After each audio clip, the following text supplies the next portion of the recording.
Mesdames et messieurs, bonjour. Aujourd'hui, je vais vous parler d'une étude qui est sortie en 2021 qui démontre que de 2000 à 2016, on a eu une réduction de 25% de la testostérone chez les hommes en général. Et c'est un énorme problème qui a de grandes implications pour la santé, parce que la testostérone est vraiment l'hormone principale pour l'homme qui peut vraiment influencer sur la dépression, l'ambition et en général l'envie de vivre. J'aimerais faire une vidéo pour qu'on puisse comprendre ensemble d'où ça vient et pourquoi, avec des études scientifiques et aussi des avis que j'ai de moi-même qui peuvent être biaisés et qui ne sont pas encore prouvés, et vous proposer des solutions pour que vous puissiez pallier à cela vous-même. Premièrement, évidemment, on a le vieillissement. Comme on a une population en Europe et en Amérique, là où les études sont faites, qui vieillit de plus en plus, parce qu'on a de moins en moins d'enfants qui naissent, évidemment, une personne de 60 ans n'aura pas la même testostérone qu'une personne de 20 ans. Donc c'est normal qu'il y ait une légère différence, parce que notre population vieillit, donc notre testostérone baisse. Mais l'un des facteurs les plus importants, qui est celui que je vais aborder maintenant, c'est les facteurs de vie, les facteurs qu'on peut modifier. Les plus grands piliers qui baissent la testostérone sont l'utilisation de drogue, donc de tabac, d'alcool et d'autres choses encore plus graves, le manque de sommeil chronique et aussi l'obésité. C'est vraiment les trois gros trucs qu'on a qui baissent fortement la testostérone et c'est prouvé, et il faut vraiment pallier à cela si on veut aider à remonter cette courbe.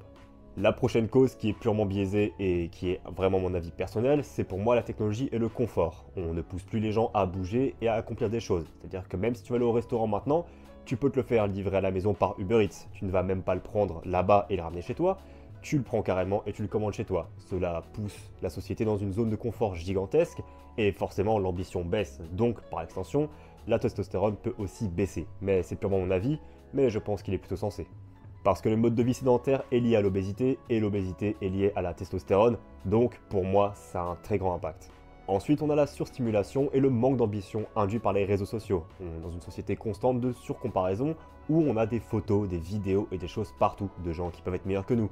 Cela peut affecter fortement notre confiance en soi et donc forcément nos ambitions et par extension nos taux de testostérone parce qu'on va moins accomplir et avoir plus peur d'accomplir des choses.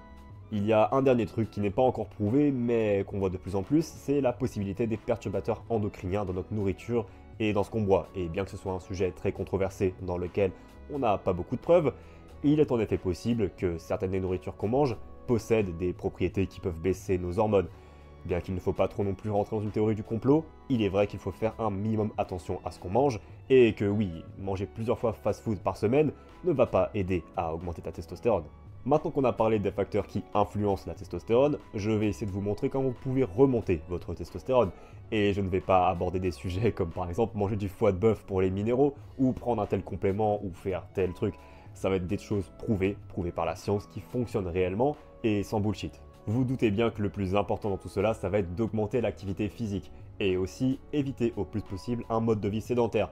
Parce que des études démontrent que même si tu es grand sportif et que tu fais 2-3 heures de sport par jour, si tu as un mode de vie très sédentaire, c'est-à-dire que tu restes souvent assis dans la journée, tu es quand même à risque d'avoir des problèmes cardiovasculaires plus élevés qu'une personne active. Donc même si tu es sportif, grand sportif, et que le matin et le soir tu fais 1 heure de sport, si le reste de la journée tu es assis 8, 9, 10 heures sur un bureau et que tu ne te déplaces pas, cela est mauvais pour toi. Donc essaye d'incorporer ce qu'on appelle des snacks d'exercice, c'est-à-dire que toutes les 2 heures, tu fais un peu de sport. Tu vas marcher 10 minutes, tu fais 5 minutes d'étirement, quelque chose pour dégourdir un peu ton corps. Cela aide à mitiger un peu les effets de la sédentarité.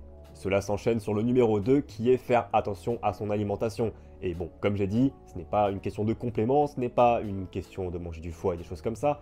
C'est idéalement éviter au plus possible d'avoir une masse grasse élevée et manger 5 fruits et légumes par jour comme la France l'a toujours dit. C'est plus précis que ça, ce serait plutôt manger à peu près 400 grammes de fruits et légumes combinés par jour, de sources diverses et variées, où bon, chaque jour, idéalement, tu diversifies un peu le profil de vitamines que tu prends, et si tu fais ça, tu n'as pas besoin de plus pour augmenter ta testostérone.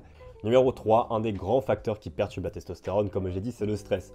Alors il faut apprendre à gérer ton stress du mieux possible, sachant qu'il y a toujours un stress positif et un stress négatif. J'ai déjà abordé ce sujet et je ferai des vidéos plus spécifiques.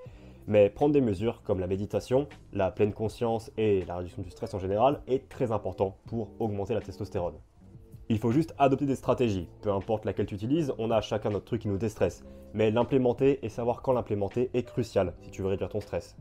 Numéro 4, ça va être d'absolument gérer ton sommeil. On a une épidémie des problèmes de sommeil actuellement. On dort de moins en moins bien. Et cela est dû à, évidemment, vous le savez très bien, les écrans.